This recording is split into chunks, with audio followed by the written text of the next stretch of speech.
Hi guys, welcome back or welcome to my channel. If you're new, my name is Zsuzsi and today I am here with a wrap up video. This is going to be my September and my October wrap up. I didn't do one for September because I only read 3 or 4 books and there was no point, uploading, I don't know, 7-8 minutes long video.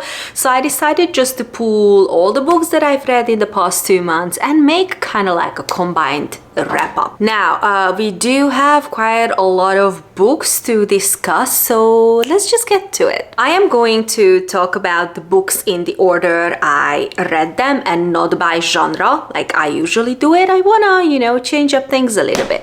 The first book that I read in September was Hello Stranger by Catherine Center. I know that this is not the first book of the author. I didn't read The Bodyguard. I sometimes have these weird associations in my head, and I associated the Bodyguard book by this author with the Bodyguard movie that for some reason I didn't like. I know that everybody loves that movie. No, I don't. So, I was not interested in any kind of like bodyguard stories, but this premise sounded so good that I couldn't pass on it. This book is a very light-hearted romance that centers around Sadie, who is a portrait artist. I genuinely felt so bad for her in this book because she is not really successful in her profession. She also doesn't really have a really good relationship with her family, and she is also struggling financially. And on top of this, she has a seizure in the middle of the street, and it turns out that she has a lesion in her brain that is bleeding. And obviously this is a super serious medical condition. She needs to have surgery, but she doesn't want to because after years and years and years of trying, she is finally a finalist in this artist competition that she really wants to win just to, take off her career. She has no other option but to do this procedure, and after the surgery she wakes up, but she is not able to recognize faces anymore, or in other words, she has face blindness. And this is obviously a tragedy because she has to paint a portrait for this competition. And her doctor tells her that, look, maybe it's just for a couple of weeks, like, we don't think that this is permanent, we'll see, just cope with it. And on top of this, she also meets 2 guys.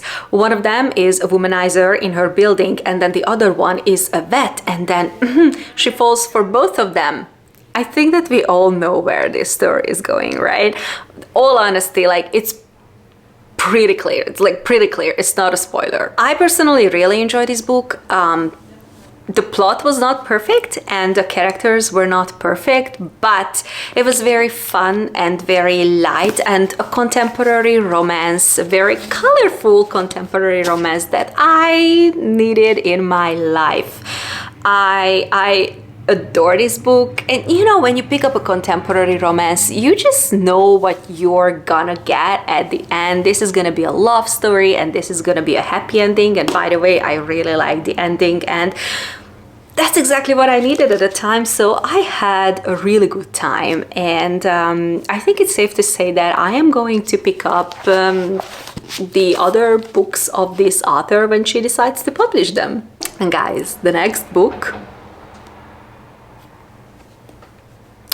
Any Duchess Will Do by Tessa Dare. Now look, this was my first time reading that typical historical smutty romance, the typical mass paperback when you kind of want to put a sticky tape on the covers, like when you read it on public transport and nobody knows what you're reading. I finished this book in one day. That's how insanely good this book is, and it completely changed my mind about the genre. I had the most fun reading this book. I am going to talk about other books that were just super funny and I enjoyed my time so much, but this blew my mind. This book is a historical smutty romance book, and this book is about Griffin, who's a duke in England, and he is the most eligible bachelor, but he doesn't want to get married, he doesn't want to have offsprings, he doesn't want to have any of that, he just wants to live his life. Now, his mother, however, disagrees with him. She's like, I want to have grandbabies and you are going to give me grandbabies whether you like it or not. So his mother drugs him. This all happens in the first like 10 pages, so no major spoilers.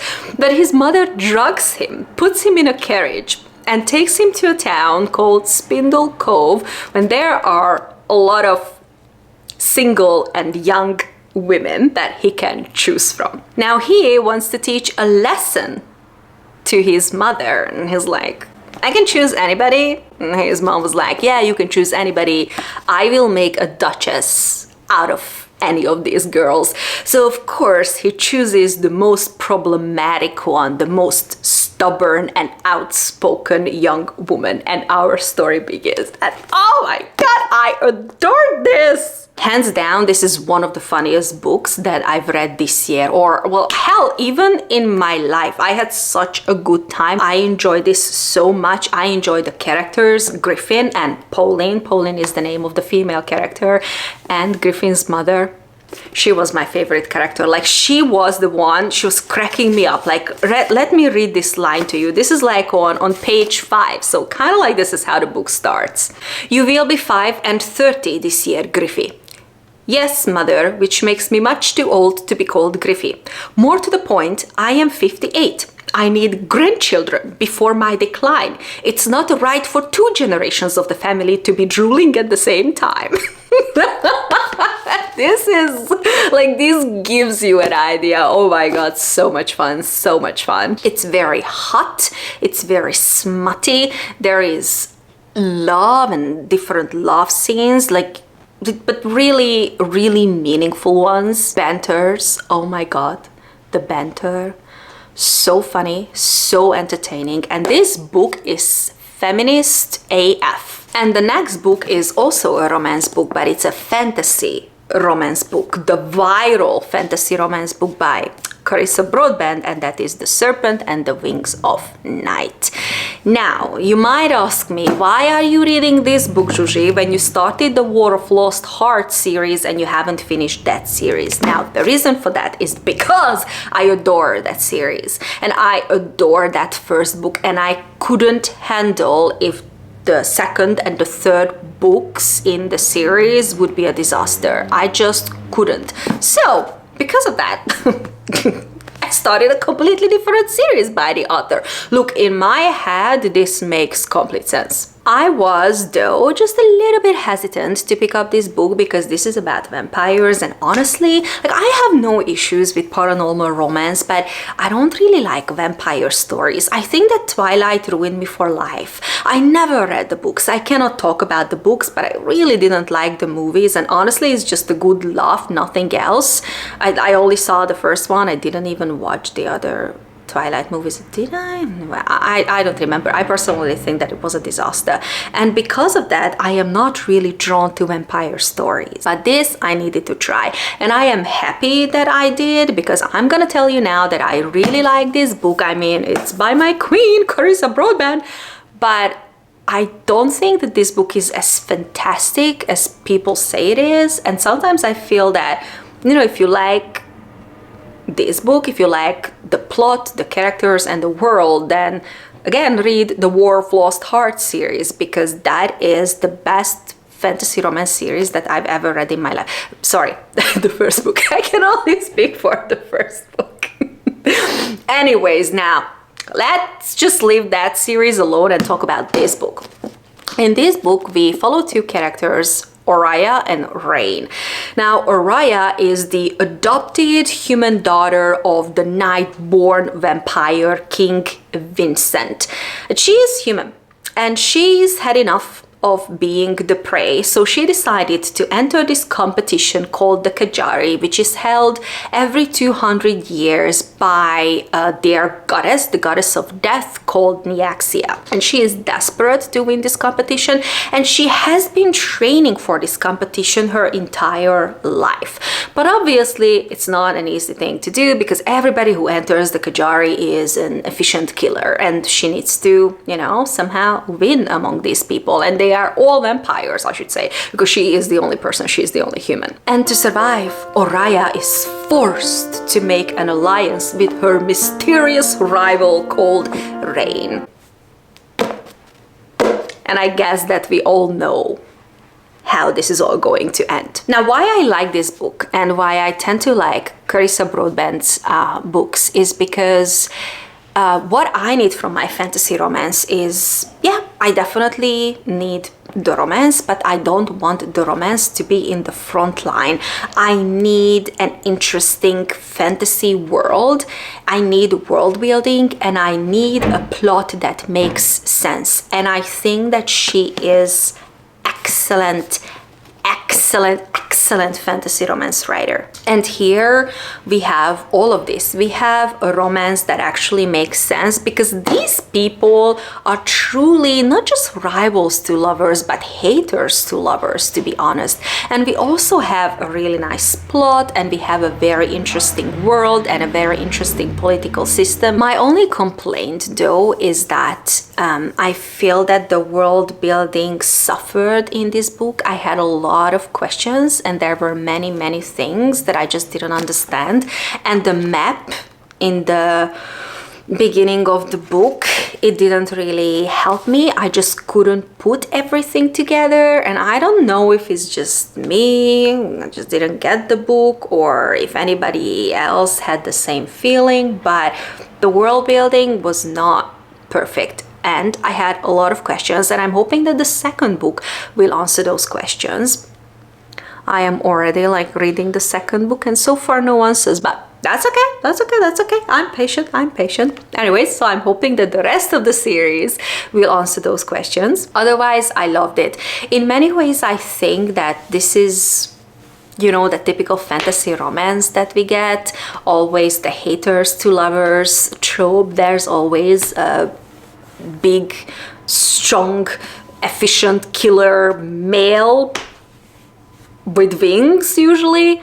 I enjoyed it, but I just don't really understand the hype. I don't understand the hype in a sense that I don't understand why this series, why the Crowns of Nyaxia and not the War of Lost Hearts. Like, I feel that kind of like these two series, like heaven and earth, you know? So anyways, I am going to continue with the series because this is gonna be I don't know, I think there are at least 2 more books that are coming. I think that's what's been announced, but I can be wrong here, but it's definitely not just these 2 books that she's already published. And honestly, I'm gonna give Carissa Broadbent the chance to change my opinion about vampires, and so far she's doing a really good job. So that was this book. And the next book that I want to talk about,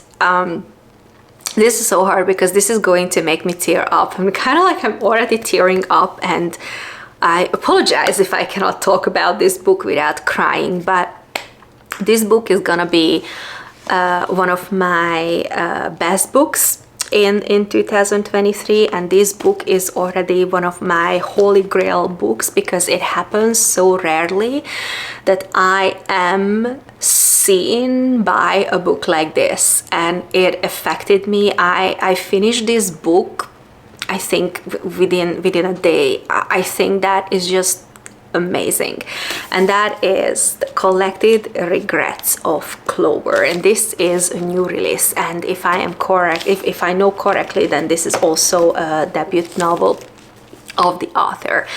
Now, when I picked up this book, I picked it up because it was described as that other book, Eleanor Oliphant is Completely Fine, and that is also a book that I adored. I know that that book was a divider. There were people who loved it, and there were people who found it really boring, and I understand why. And I have to say the same thing about this book. You will either adore this book or you will find it extremely boring. I can see it why, but I adored it. Now, before we discuss the synopsis of this book, I just want you to know that this book is not a happy book. I mean, you read the title and then you look at the cover and you know that you're not gonna get a happy book. This book is about death and about the meaning of life, deep, deep, deep loneliness, and the impact of the choices that we make in life. The female protagonist in this book is Clover, and Clover is a death doula. And for those of you who don't know, because with all honesty, I didn't know the details before reading this book, but a death doula is a person who is comforting and assisting people on their deathbed when the loved ones cannot be there. Then they wait for them until the moment, and they try to help them and they try to ease them into this transition. Now, this is obviously not a very easy job, but Clover has been surrounded by death in her entire life. She witnessed her kindergarten teacher's death when she was very young, and then shortly after that her parents also died, and she grew up at her grandfather's apartment. And we also know in the beginning of the book that her grandfather is also dead, and now she is 36 years old. She still lives in her grandfather's New York City apartment. She doesn't really have hobbies, she doesn't have people in her life. She's kind of like wintering through her life, all until one of her clients, Claudia, who was a journalist, she's battling with terminal cancer, and she is going to change her life. She is going to change the way Clover looks at her life, and basically our story begins. If you ever felt like an outsider, if you've ever been called weird, if you ever experienced deep, deep, deep loneliness and helplessness, even if it was just for a short period of time, if you ever ask yourself, is this the right path for me? Are these people the right people for me? If you ever felt that I need to go through wintering, I need to keep a little bit of distance from people right now, then I think that this is the book for you, because this book sees you.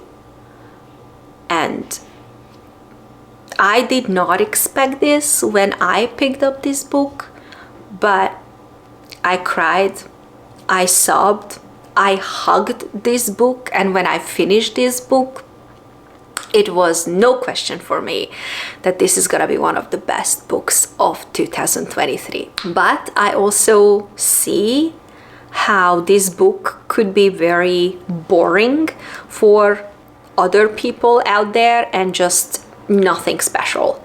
I totally see it. This book is very predictable, to be honest with you, but look, I highly recommend it. It's one of the best books I've ever read in my life. It's going on my all-time favorites shelf, so that's enough. And the next book and book series that I am going to mention here, and you guys are gonna get so sick of me because I've talked about these books so many times, but this is my comfort book series that I read every time when I'm going through a rough patch, and that is Aatar by Sarah J. Maas. And specifically the very first book. I think I've read this book just this year like 5 times already, which is crazy. I don't know, maybe I'm having a fangirl moment, I don't know, but whenever I am going through a rough patch, and unfortunately that's how October started for me, I need something that's comforting and I need true escape, then I just go to the very first book in the Aatar series, and I feel that everything is alright again. Now, I am not going to talk about this series again because I cannot even tell you how many reading vlogs and how many wrap-ups I've done for this book series, and you can check those out if you are particularly interested. But I think that there is nobody on the internet anymore who hasn't heard of the Aatar series. Usually people are surprised when I say that the very first book is my favorite, favorite, this is my favorite, and I also really like book number 5, but I just wanted to read the original trilogy. I wanted to be back in Prythian, and I wanted to spend some time with the characters. And the next set of books, because I read 3 books in this series, I don't even know how to say this, so I'm just gonna show it to you guys. It is the Planet Barbarians by Ruby Dixon. I read 3 books in the series because when I'm telling you that I had the best freaking time reading this book, like the fact that I read sci-fi romance and that historical smutty romance by Tessa Dare and I loved it. Who am I? Who am I? I don't recognize myself anymore. But back to this book and back to this series. Honestly, I didn't expect to like this book, and this book was described to me as sci-fi romance. It's not sci-fi romance, it's alien smut. Let's just call it what it is. Stop calling it a sci-fi romance. It is alien smut. Now, this was certainly a very interesting reading experience, and this book surprised me. The fact that I enjoyed this book, 3 books, surprised me completely. Now, as far as the synopsis goes, oh my god, what to say? Aliens abduct women from Earth. They put them on a spaceship and they want to transport them somewhere. But then they get stranded on an ice planet, and the tribe living on that ice planet saves the women, and that they start living together because like there is nowhere to go, and then the romance ensues. I mean, romance. Now I am going to continue this series because when I need fun, I need this series. Do I think that the writing is good? No, the writing is actually really bad, but I almost felt like that the author, she didn't take herself seriously, and you, the reader, reading this, you are not taking yourself seriously. You are here for a fun time. You are not here for the Nobel Prize, Pulitzer. And also, the anatomy, the author clearly didn't look into anatomy and how certain things work, because I have questions. I have questions, Ruby. I ate it all up. Next book that I read is also a fantasy romance book, and that is Divine Arrivals. This is an incredibly hyped fantasy romance book, but now I understand the hype. Look, if you are watching this video and you are not a fantasy romance reader, I still think that you should read this book. In this book, of course, we get romance, and thanks God that we have the romance in this book that is so beautiful. I'm gonna get to that in just a second. But this book also has a very interesting fantasy romance world, or fantasy world, that in my opinion was very much influenced by the First World War. This story is a true rivals to lovers. I mean, you know, it's in the title, Divine Rivals. This is about 2 journalists, Roman and Iris, who are working at the same newspaper. They are covering the war that is raging between 2 gods, and the 2 gods are using human troops in this war. They are up for a promotion. There is only 1 spot for a columnist, and they both want it. And it is a cutthroat environment, and everything takes an interesting turn when unknowingly they begin sending each other's letters. It's kind of like, again, it's a fantasy world, so there's kind of like a magical way using these magical typewriters that allow them to send each other's letters. And when I tell you guys that this book stole my heart, this book has me, that is an understatement. It is so heartbreakingly beautiful, like what Rebecca Ross did in this book. And the writing, this woman can write. I want to read something to you so that you understand what I'm talking about. Obviously, this is just like a very small snippet, but that you just get a general feeling about the writing, right? If there is anything I should say in this moment, when my heart is beating wildly in my chest, and I would beg you to come and tame it, is this: your letters have been a light for me to follow, your words a sublime feast that fed me on days when I was starving. I love you, Iris. This is what you get when you read this book. The hype that surrounds this book is legit. Okay, that's all I'm saying. It's legit. I already ordered the second book in the series that is coming out on December 26th, and I cannot wait to know how this story continues, because the way this first book ends, I want to know more, and I want to know more now. I have writing aspirations, but sometimes when I read books like this, I just ask myself why. When there are authors out there like Rebecca Ross who create worlds and characters like this, why? Why would I even bother? Why would I even try? All right, and then the next book that I read is A Curse for True Love by Stephanie Garber. And before I say anything, admire the cover. Isn't this one of the most beautiful, most gorgeous covers that you've ever seen in your life? This book is just beautiful. This is the UK cover. This is not the US cover. I didn't like the US cover, so I ordered it from the UK. I had to wait like 3 weeks or something to get this book.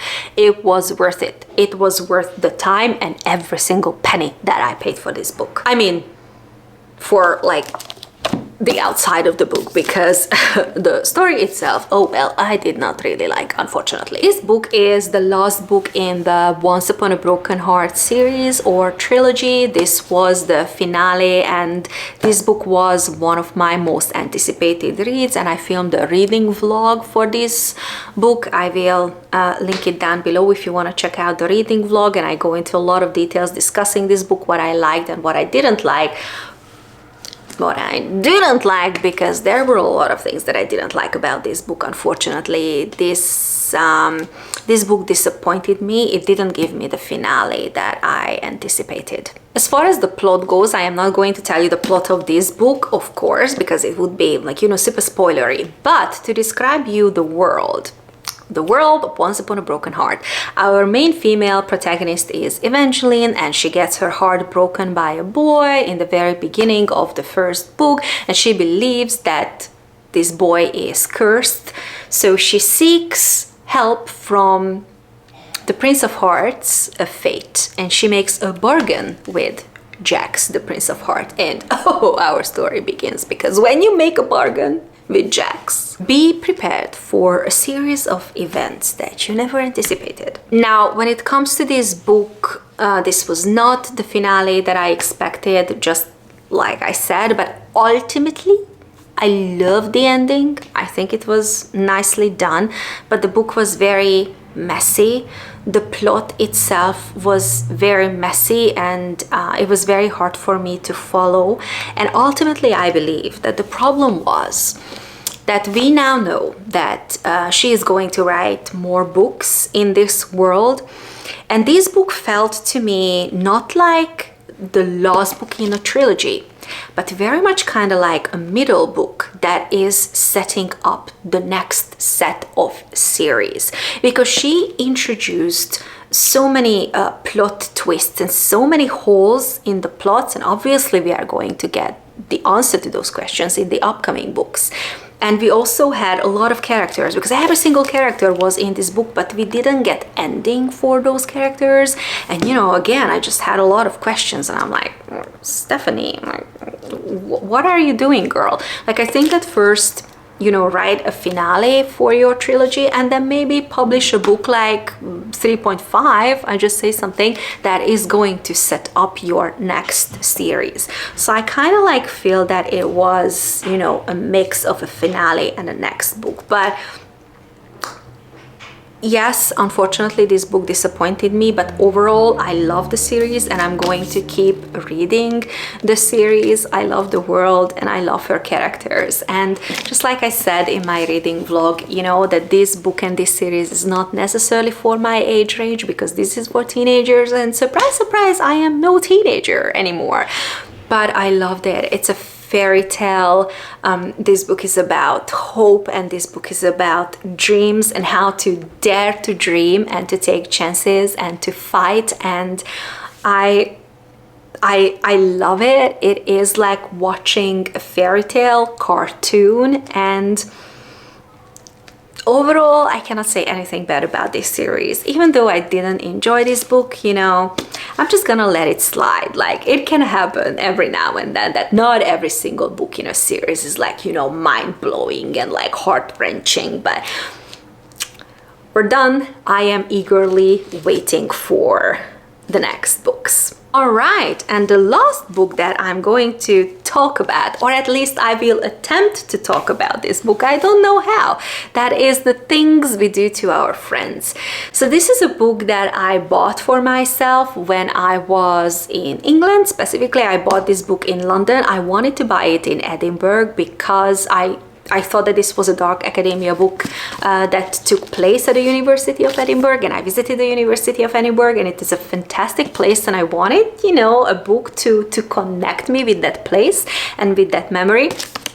Anyways, I couldn't buy it in Edinburgh, so I bought it in London. Anyways, this is not important. I bought this book specifically for the fall because I assumed that this was a dark academia book, and it's not. How to describe this book? I am really struggling describing this book. I want to say that this book is Bunny 2.0. That's what I would say about this book. And now people may disagree with me on this because I didn't get Bunny, I didn't like Bunny, but I think that these books are very, very similar.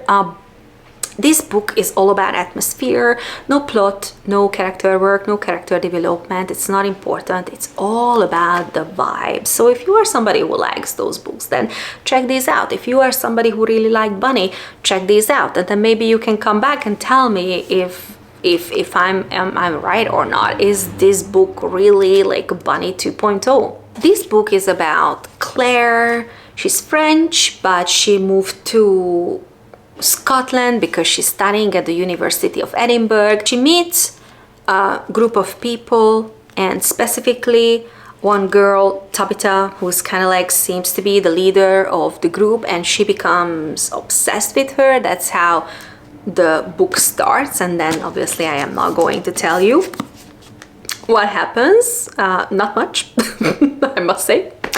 I recommend this book if you are somebody who like vibes, and if you are somebody who, again, read Bunny.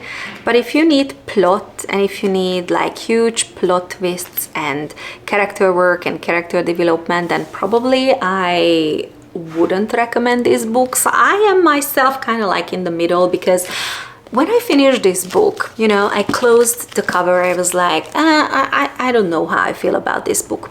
But honestly, I am beginning to like this book now that a couple of weeks have passed since that weekend when I read this book. So I am also kind of like in the middle. There were so many things that I loved about this book, and then there were things that really bored me about this book. So I cannot wait to hear your opinion. This was a debut novel by the author, who is like Scottish, and I believe that she lives in Edinburgh or around Edinburgh, and I think that she is somebody that I'm gonna keep a watch on her, because I think that I'm going to buy her second book as well, because I enjoyed it. It kept me intrigued, and I read it, I finished it. But I think that this book is only good for a very specific group of people, or if you are in a very specific mood.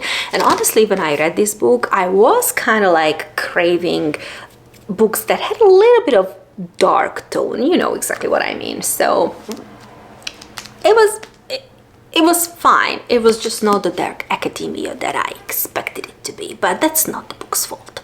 Now this is it, guys. This is the end of the video. I hope that you enjoy spending some time with me, and I hope that you enjoy this wrap up.